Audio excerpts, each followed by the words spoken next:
വിഷയം പഠിക്കലാണ് നമ്മളെ ലക്ഷ്യം. ഇമാം റംലി പറയുന്നു. ഇമാം റംലിയോടൊരു ചോദ്യം. എന്താ ചോദ്യം? ചില ആളുകൾ ഇങ്ങനെ വിഷമഘട്ടങ്ങളിൽ ഒക്കെ യാ ശൈഖ് ഫുലാൻ, യാ റസൂലല്ലാഹ്, യാ ശൈഖ് മുഹിയുദ്ദീൻ ഇങ്ങനെയൊക്കെ ഇങ്ങനെ വിളിച്ച് കാവലിനെ തേടാറുണ്ട്. ഇങ്ങനെ തേടൽ അനുവദനീയമാണോ അല്ലേ? ഒരു ചോദ്യം. രണ്ടാമത് ചോദ്യം, അങ്ങനെ ചോദിച്ചാൽ അവർക്കതിന് സഹായിക്കാൻ കഴിയുമോ ഇല്ലേ? രണ്ടാമത്തെ ചോദ്യം.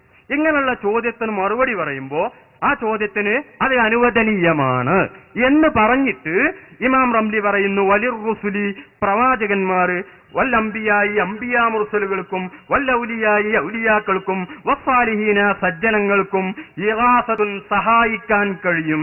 ജീവിതകാലത്തെന്ന് മാത്രമല്ല ബഅദ മൗതിഹിം, അവർ മരണപ്പെട്ടു പോയതിന് ശേഷവും സഹായിക്കാൻ കഴിയും എന്നാണ് പറയുന്നത്. എന്താണ് ഈ ഹിജ്റ 10-ാം നൂറ്റാണ്ടിലെ മുജദ്ദിദ പറയുന്നത്? എന്താണ്? അമ്മൽ അംബിയാവു, അംബിയാക്കന്മാർ ഫലിയന്നഹും മഹ്യാഉൻ ഫീ ഖുബൂരിഹിം, അവരവരുടെ ഖബറുകളിൽ ജീവിച്ചിരിക്കുകയാണ്. യുസല്ലൂന, നിസ്കരിക്കുന്നുണ്ട്.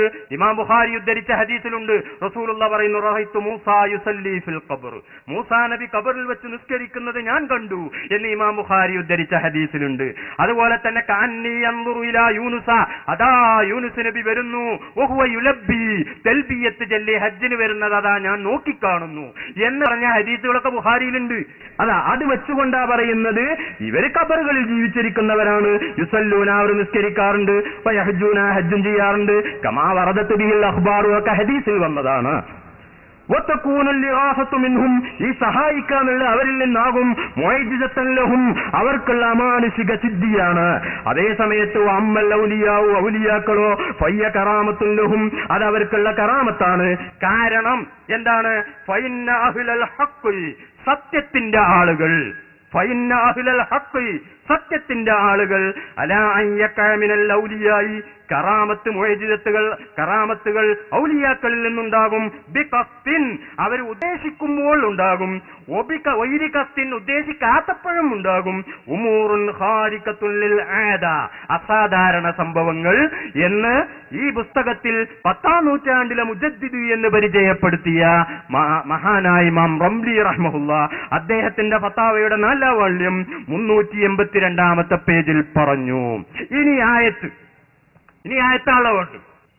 മഹാനായ ഈസാ നബി അലൈഹിസ്സലാത്തു വസ്സലാമിനോട് ഈസാ നബി അലൈഹിസ്സലാത്തു വസ്സലാം പറഞ്ഞത് കാണാം.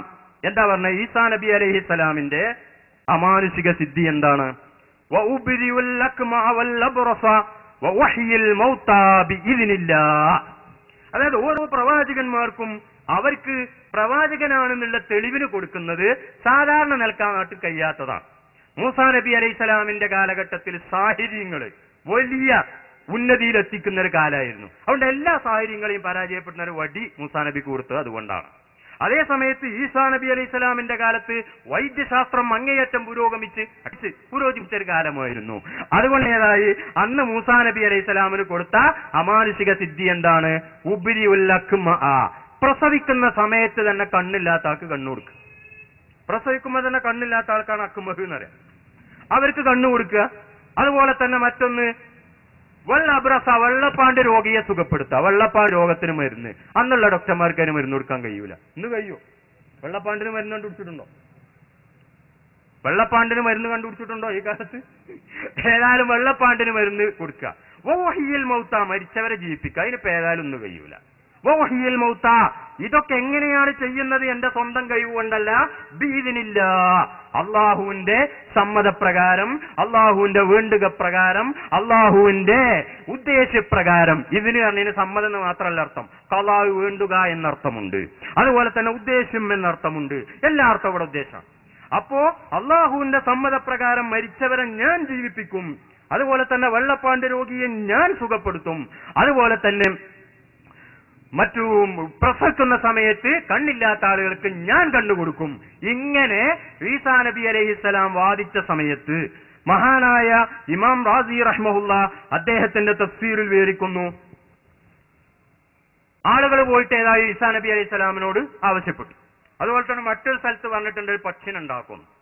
അന്നീ അഹ്ലുക്കുലക്കും മിനത്തീനി കഹയ്യത്തി ത്വയ്രി ഫംഫുഖു ഫീഹി ഫയകൂനു ത്വയ്റൻ ബിഇദ്നില്ലാഹ്. ഇത് വേറൊന്നാ, ഒരു പക്ഷിനുണ്ടാക്കിയിട്ട് റൂഹ് ഊതിയ പക്ഷിനെ പറക്കും.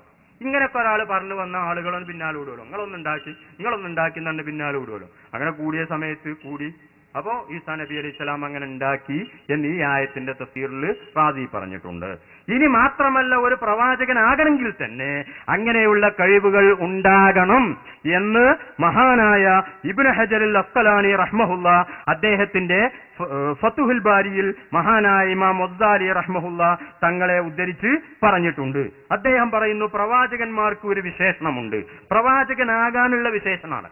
ഉദാഹരണമായിട്ട് നമ്മളെപ്പോലെ ആയ പ്രവാചകനാകാൻ കഴിയൂല എന്നുള്ള കാര്യം ഉറപ്പാണ്. ഉദാഹരണമായിട്ട് ഞാൻ അത് വായിക്കുന്നതിന് മുമ്പ് ഒരു ഉദാഹരണം പറയാം. ഇപ്പൊ ജിബ്രീൽ അലൈഹി സ്വലാമിനെ കാണാൻ നമ്മളെ കണ്ടുകൊണ്ട് കഴിയൂല. ജിബ്രീലിന്റെ സംസാരം കേൾക്കാനും നമുക്ക് കഴിയില്ല. ജിബ്രീൽ വന്നാൽ നമ്മളെ കാണാൻ കഴിയുമോ? ഇവിടെ മലക്കുണ്ട് അറിയാം, നമ്മൾ നോക്കിയിട്ട് കാണുന്നില്ലല്ലോ. മലക്കിന്റെ ശബ്ദം കേൾക്കാനോ, മലക്കുമായി സംസാരിക്കാനോ, മലക്കുമായി ആശയവിനിമയം നടത്താനോ സാധാരണഗതിയിൽ ഒരു മനുഷ്യന് കഴിയില്ല. അതുകൊണ്ട് പിന്നെ ഏതാകണം? മലക്കിന്റെ പ്രകൃതിയൊന്ന് വേറെയാണ്, മനുഷ്യന്റെ പ്രകൃതിയൊന്ന് വേറെയാണ്. ആശയവിനിമയം നടക്കണമെങ്കിൽ പറയുന്ന ആളും പറയപ്പെടുന്ന ആളും തമ്മിൽ എന്തോ ഒരു ബന്ധം വേണം. ജിബ്രീൽ പറയുന്ന റസൂലിന് കേൾക്കാനും കഴിയൂല, മനസ്സിലാക്കാനും കഴിയൂലെങ്കിൽ പിന്നെ ആ ജിബ്രീലും റസൂലും ഒരു കാര്യമല്ല. അതുകൊണ്ട് തന്നെ ഫതുഹുൽ ബാരിയിൽ ഇമാം ബുഖാരി കിതാബ് കൈഫ കാന ബദുഉൽ വഹി ഇലാ റസൂലില്ലാഹി സ്വല്ലല്ലാഹു അലൈഹി വസല്ലം എന്ന ഹെഡിങ്ങിൽ ഒരു ഹദീസ് കൊണ്ടുവന്നിട്ടുണ്ട്. തങ്ങൾക്ക് വഹി കിട്ടൽ എങ്ങനെയാണ്? അഹ്യാനൻ യഅ്തീനിൽ വഹ്യു മിസ്ല സൽസലത്തിൽ ജറസി. ഇമാം ബുഖാരി ഉദ്ധരിച്ച ഹദീസ. ആ ഹദീസിൽ പറയുന്നുണ്ട്, മണി അടിക്കുന്ന ശബ്ദം പോലുള്ള ശബ്ദത്തിൽ ചിലപ്പോൾ എനിക്ക് വഹി വരാറുണ്ട്. ചില സമയത്ത് എനിക്ക് ജിബ്രീൽ ഒരു മനുഷ്യരൂപത്തിൽ വന്ന് അങ്ങനെയും വഹി തരാറുണ്ട്. രണ്ട് സന്ദർഭങ്ങൾ ഇമാം ബുഖാരിയുടെ ഹദീസിൽ ഉദ്ധരിക്കുന്നുണ്ട്. ഞാൻ വിശദീകരിക്കാം. ഉദാഹരണമായിട്ട്, അതായത് ജിബ്രീലിനെ കാണാനും ജിബ്രീൽ പറയുന്നത് മനസ്സിലാക്കാനും ജിബ്രീലിന്റെ ശബ്ദം കേൾക്കാനുള്ള ഒരു കഴിവ് റസൂലിനുണ്ടെങ്കിലേ ജിബ്രീലിൽ നിന്ന് ഈ വിഷയങ്ങൾ ഏറ്റെടുക്കാൻ റസൂലിന് കഴിയൂ. അതേ സമയത്ത് റസൂല് പൂർണ്ണമായും ജിബ്രീലിന്റെ മർത്തബയിലേക്ക് അങ്ങോട്ട് ഉയർന്നാലോ എന്ന ആ റസൂലിന് പിന്നെ സാധാരണക്കാരായ നമ്മളുമായി ആശയവിനിമയം നടത്താനും കഴിയില്ല. അതുകൊണ്ട് റസൂലിൽ രണ്ട് വകുപ്പ് വേണം. ആത്മീയമായ റസൂലിന് മലക്കൂത്തി പ്രകൃതിയും ശാരീരികമായ മനുഷ്യപ്രകൃതിയുമാണുള്ളത് എന്ന് ഈ ഹദീസ് വിശദീകരിച്ച് ഹാഫിദ് ഇബ്നു ഹജറുൽ അസ്ഖലാനി റഹ്മഹുല്ല അദ്ദേഹത്തിന്റെ ഫതുഹുൽ ബാരിയിൽ വളരെ വ്യക്തമായി പറഞ്ഞിട്ടുണ്ട്. അപ്പൊ ചില സമയത്ത് റസൂല് ജിബ്രീലിന്റെ മർത്തബയിലേക്ക് അങ്ങോട്ട് ഉയരും, അതാണ് മിസ്ല സൽസലത്തിൽ ജറസി എന്ന് പറഞ്ഞത്. ചില സമയത്ത് ജിബ്രീൽ മനുഷ്യ പദവിയിലേക്ക് ഇങ്ങോട്ട് താവും, അതാണ് മനുഷ്യരൂപത്തിൽ വരുമെന്ന് പറഞ്ഞത്. അപ്പൊ ഇങ്ങനെയുള്ള ജിബ്രീലിന്റെ ശബ്ദം കേൾക്കാനും ജിബ്രീലുമായി ആശയവിനിമയം നടത്താനും കഴിയുന്ന ഒരാൾക്കേ ജിബ്രീലിന് ആശയവിനിമയം നടത്താൻ കഴിയുമെന്ന് ഇമാം ബുഖാരി ഉദ്ധരിച്ച ഹദീസിന്റെ അടിസ്ഥാനത്തിൽ ഹാഫിദ് ഇബ്നു ഹജറുൽ അസ്ഖലാനി റഹിമഹുല്ല പറഞ്ഞിട്ടുണ്ട്. ഇനി വ്യക്തമായി തന്നെ അദ്ദേഹം ഈ ആശയം പറയുന്നത് കേൾക്കൂ. വലഹു നബിക്കുണ്ട് സിഫത്തുൻ, വിശേഷണം, തത്തിമ്മുലഹു, ആ വിശേഷണം കൊണ്ട് നബിക്ക് പൂർണ്ണമാകും. അൽഅഫ്ആലുൽ ഖാരിഖത്തു ലിൽ ആദാത്ത്, അസാധാരണമായ കാര്യങ്ങൾ ചെയ്യാൻ കഴിയുന്ന ഒരു കഴിവ് നബിക്കുണ്ട്. അങ്ങനെയാകുന്ന ആളെ പ്രവാചകനാകൂ എന്നാണ് ഫതുൽ ബാരിയിൽ പറയുന്നത്.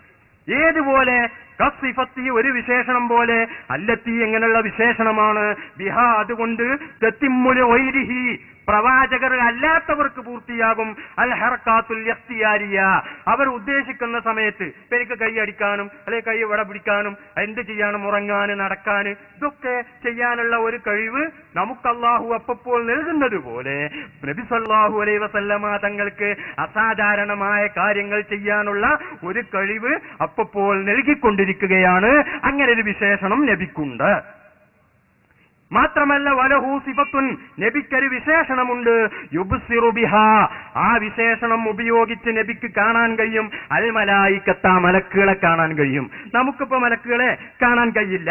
അതുപോലെ തന്നെ വയുസാഹിദു ബിയൽ മലക്കൂത്ത, മറ്റു ലോകവും കാണാൻ കഴിയും. ഏതുപോലെ കസിഫത്തില്ലത്തി യുഫാരിഖു ബിയൽ ബസീറുൽ അഅ്മാ, കണ്ണ് കാണാത്ത ആളും കണ്ണ് കാണുന്ന ആളും എന്താ വ്യത്യാസമുള്ളത്? നമുക്ക് ചിലതൊക്കെ കാണാൻ കഴിയും, കണ്ണ് കാണാത്ത ആൾക്ക് കാണാൻ കഴിയൂല. ഇതുപോലെ നമുക്ക് കാണാൻ കഴിയാത്ത കാര്യങ്ങൾ കാണാനുള്ള ഒരു കഴിവ് റസൂലിനുണ്ട്, അല്ലാഹ് നൽകുന്നതാണ്.